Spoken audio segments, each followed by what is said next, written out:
How's it going, everybody? Welcome to Monday's edition of Yesterday in Baseball. We've got a lot to cover for you guys. My name is Luke, and it's the final week of the season, amazingly. It's been 6 months of fun baseball action, but it comes down to the final week, and boy, do we have some crazy matchups, especially in the wild cards. A lot of stuff still shifting. I did standings on Friday, but too much shifted. We have to do standings again on Monday, so it's going to be fun. 15 minutes here. We're going to catch you guys up to speed. Again, like I just said, so much happened. Hacky sack catches, teams clinching, teams choking, So, yeah, we're going to hop into the action here, and we'll kick it off with some recaps. The Braves swept the Tigers in Detroit with a 6-2 victory on Sunday. Spencer Strider had 5 scoreless innings. Ha-Seong Kim had a homer. Drake Baldwin had a triple and an RBI. The Tigers just couldn't score as they've dropped 6 in a row. They only scored 7 runs all series. They now only have a 1-game lead over Cleveland in the AL Central as they've been charging hard. The Braves sweep Detroit and win 6-2 on Sunday. The Pirates won the series against the A's and won 11-0 on Sunday.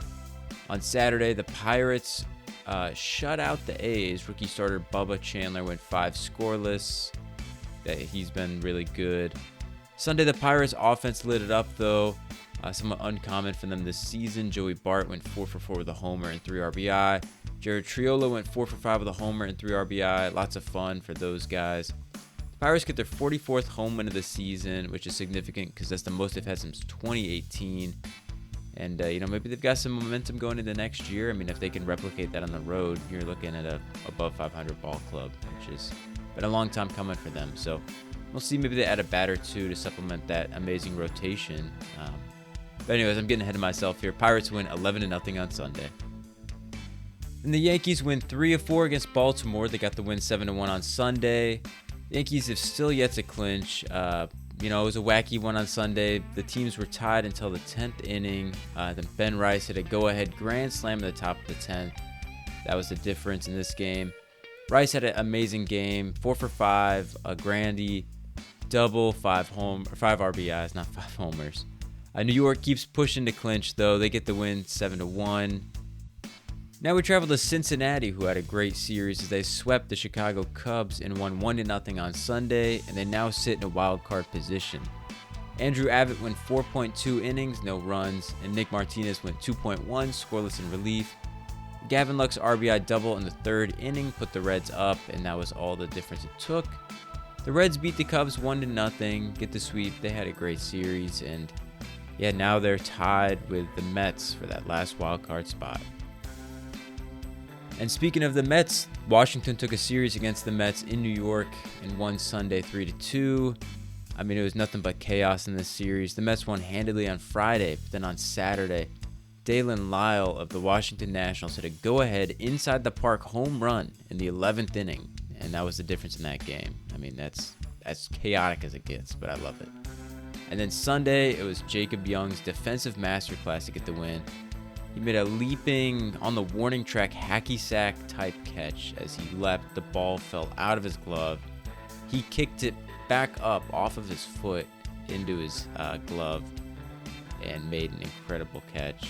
It might have gone to his bare hand. I don't know. I got to watch the replay again, and you guys should too, because that is one of the craziest catches I've ever seen. Just amazing. And then in the bottom of the 9th, in a 1-run game, speaking of Jacob Young, again, he robbed Francisco Alvarez of the potential game-tying home run and kept the score at 3-2 and helped them get the victory. Crazy series. The Mets they couldn't afford to lose that one, but Washington was on something else as they got the victory and take the series. Now, speaking of chaos, the Blue Jays dropped the series to Kansas City, but they won on Sunday 8-5, clinching a postseason berth. It was another weird one, like I said, as the Royals won 20-1 on Friday. Kansas City out-hit the Blue Jays 27-3, resulting in a 24-hit gap, the largest gap since 1900. Royals rookie Carter Jensen has stayed very hot for the Royals. But let's turn our attention to Sunday. Vlad Guerrero Jr. had a nice day with a double and a pair of RBI. George Springer had a good day as well, going 2 for 4 with an RBI. 3-run fifth helped power them to the win, 8-5.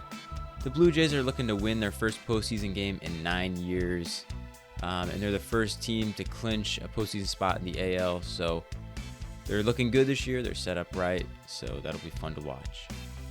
Now we travel to Minnesota, where Cleveland took on the Twins. Coming into Sunday, Cleveland had been on a tear. They've won 16 of their last 18 contests. The Twins beat the Guardians Sunday 6-2. Cleveland had a big couple of late innings Friday to help get the win. Then they took both games from a doubleheader on Saturday, but couldn't get the offense rolling on Sunday. Brooks Lee had a 2-run homer, and Royce Lewis had a pinch-hit 3-run homer to propel the Guardians to the victory 6-2. Cleveland are now only 1 game back of Detroit for the AL Central, and what should be a crazy finish. San Diego traveled to the south side of Chicago, and they got a 3-2 win on Sunday. The Padres took 2 of 3 in the whole series from the White Sox. Michael King looked more like himself as he went 5 scoreless, and Fernando Tatis Jr. went 2 for 5 with a solo homer, notching his 150th of his career. The Padres just need one more victory to clinch a postseason spot. We'll see if that happens tonight. Padres beat the White Sox 3-2 on Sunday and take the series. The Brewers dropped 2 of 3 to the Cardinals and lost 5-1 on Sunday, but they still managed to clinch the NL Central with the Cubs' loss on Sunday.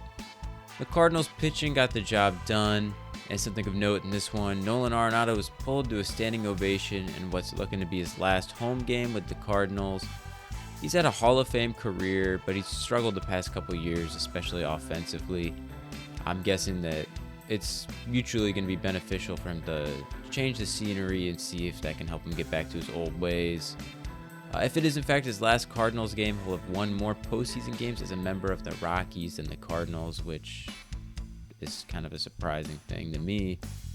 Brewers clinched their 3rd straight NL Central title, though. Now all that's left is for them to try and secure home field advantage and get that bye into the NLDS. They've had some struggles in the playoffs over the past couple years, but they're looking to kind of get on track and make a deep run. Cardinals win 5-1 though on Sunday and take the series. Miami and Texas faced off in Texas. The Rangers got swept, and I'm officially considering them out of the chase. They lost 4-2. Like I said last week, the Marlins have had a ton of positives to take into next season. They have a lot more talent than a lot of people expected, especially myself. I thought they were going to be worse than the White Sox this year, and boy, did they prove me wrong. Yuri Perez struck out 9 over 4 innings, which is pretty amazing. He's been a real bright spot for them as he's come back from Tommy John. Otto Lopez had 3 hits and an RBI. The Marlins are looking to finish 500, but they'll need a big week. They get the sweep though and win 4-2 on Sunday. Now as we travel out to Colorado, the Angels faced off against them. They dropped the series to the worst Rockies team ever as they lost 3-1 on Sunday.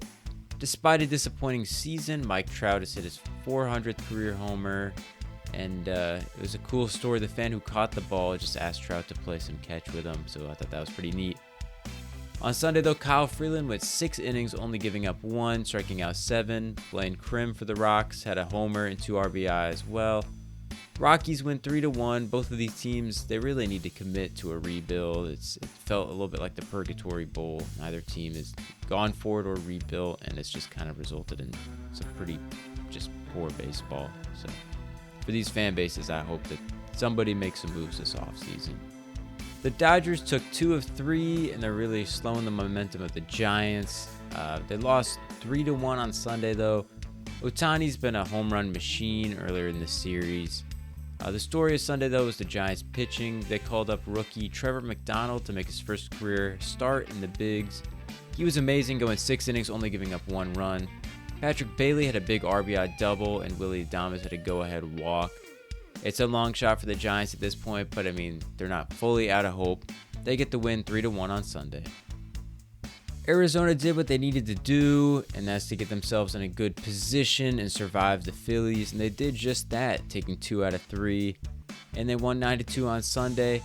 Corbin Carroll became the first Diamondback ever to join the 30-30 club as he went 2 for 5 on Sunday with a 3-run homer and got that stolen base. Arizona rookie Jorge Barrosa hit his first career home run.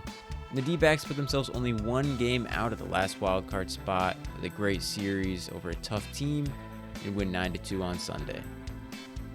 The Seattle Mariners are on a mission. They entered the 3-game set with Houston tied for the lead in the AL West. But after a dominant 7-3 victory Sunday, the Mariners now sit 3 games up on the Astros. Josh Naylor got himself his first career 2020 season on Friday in their victory. Cal Raleigh set a new Mariners single-season home run record with 57 in the win on Saturday. And then on Sunday, Seattle put up a whopping 7 runs in the second inning with help from the J.P. Crawford grand slam. And then Logan Gilbert was lights out, going 6 innings, only giving up 1. The Astros are now on the cusp of falling out of the postseason, which is crazy. It feels like every year you see one of these teams like Seattle that just is on an absolute tear to finish the season, and they're the team that goes on a run. So I wonder if, they're hesitant to get the bye, if that would kill their momentum or something. But I'm sure they're like, just get us to the ALDS. We don't want to mess with the wild card. Regardless, they sweep and dominate the Astros and win 7-3 on Sunday. On to our last game of the weekend. It was a 7-3 Tampa victory over Boston. Christopher Morel had a big game, knocking in 4. Brandon Lau hit his 30th homer of the year, and Rays starter Joe Boyle struck out 9 batters en route to victory. Boston still won the series 2-1. They're in the danger zone for falling out of the postseason as well, though. Regardless, Tampa gets the win Sunday, 7-3. And that is all we have from the weekend. And we're going to hop into some standings because, like I said, a lot of stuff is shaking up. Now we got the AL wildcard standings to look at. The first team to clinch, the Toronto Blue Jays with 90 wins, sit in the number 1 seed right now. And then Seattle, who's been on an absolute mission, are sitting in that 2nd seed with 87 victories and leading the AL West. Detroit leads the Central. They're the 3rd seed at 85 victories, but that's of note because Cleveland plays against them this week and they're only 1 game back of Detroit. The Yankees are in that top wildcard spot, 4 games of the good. Boston, a game and a half up. And then Cleveland and Houston at the moment are tied for that last spot. Texas, they're 5 games out of it. They're not going to make a charge this late. I just don't see that. But yeah, Cleveland, they've been on a tear. 9 out of their last 10 games they've won.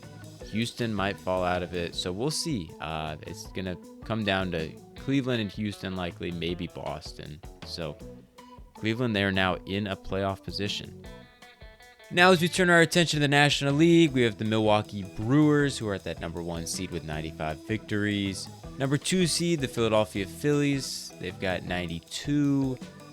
Both of them have clinched their respective divisions, so they don't have to worry about being a wild card. The Dodgers are they're that 3 seed. They're likely going to have to play a wild card. 88 victories. They clinched a playoff position over the weekend, but didn't clinch their division yet. Then the Cubs are that first wild card team. They're a guaranteed wild card team as the Brewers have clinched the division. Cubs clinched their playoff spot with 88 victories. Then we have the Padres at 85. They can clinch a playoff position tonight. But this is where it gets really interesting. The Reds and Mets both have 80 wins and 76 losses, and they're tied for that last wildcard position. The Reds have won 5 straight. Then Arizona is the first team out of it with a winning record, but they are 79 and 77, 1 game back. And so you have those 3 teams there, only separated by a game, 2 of them tied. And there's only 1 spot for them. That's the thing. So Reds, Mets, or D-backs. It's going to come down to one of them, and it's going to be a fun week seeing who gets that. My money's on either the Mets or the D-backs. Not that I don't have faith in the Reds, but I just have trouble seeing the Reds' offense as consistent enough to be a true contender. But, teams get hot. Please prove me wrong. So, that's all we have for our AL and NL playoff picture and standings recap. Like I said, so much changed. It just seems like, go into the weekend for a couple days and everything's flipped upside down. But that's why it's the best time of the year to be a baseball fan. All 30 teams are playing, but there's so much meaningful games. It feels like you get some bonus postseason action in there. So that's all the standing recaps from the weekend. A lot of stuff changed, so hope everyone's caught up to speed now. But now let's hop into our final couple segments. Now let's talk about our top performer for Sunday. We had some great performances, some really big games, and some meaningful baseball, which always is a good recipe. And no one was bigger on Sunday than Corbin Carroll of the Diamondbacks. They needed to win that game. They're really trying to stay in the mix, and he delivered, going 2 for 5, home run, a double, 4 runs batted in, 2 runs scored, and a stolen base, crowning him the first member of the 30-30 club from the Arizona Diamondbacks. I've been a big fan of his for a couple years now, and it just seems like he's got all the makings of a perfect ball player. He's got the homers, he's got the speed, he's got the defense. You know, he's just very well-rounded, and he's the guy that the D-backs need. They can trade away Geno Suarez, but it doesn't matter because they've got Corbin Carroll. So happy for him. He's had a great year, and hopefully the D-backs make a run. Like I said, they're a fun squad. I'm a fan of theirs. But then a quick honorable mention, Jacob Young, his defensive masterclass. I mean, that's as absurd as it gets. Hacky sack catch, robbing home runs, beating the Mets. So a little honorable mention for him. Now let's take a look at some of the exciting matchups tonight. We only have 3 games, which is kind of criminal, but it'll be the last big off day of the year. So there's only one that really has big playoff implications, and that's Milwaukee at San Diego. Like I said, the Padres could clinch. Freddie Peralta versus Nick Pivetta on the bump. That's going to be a fun matchup regardless.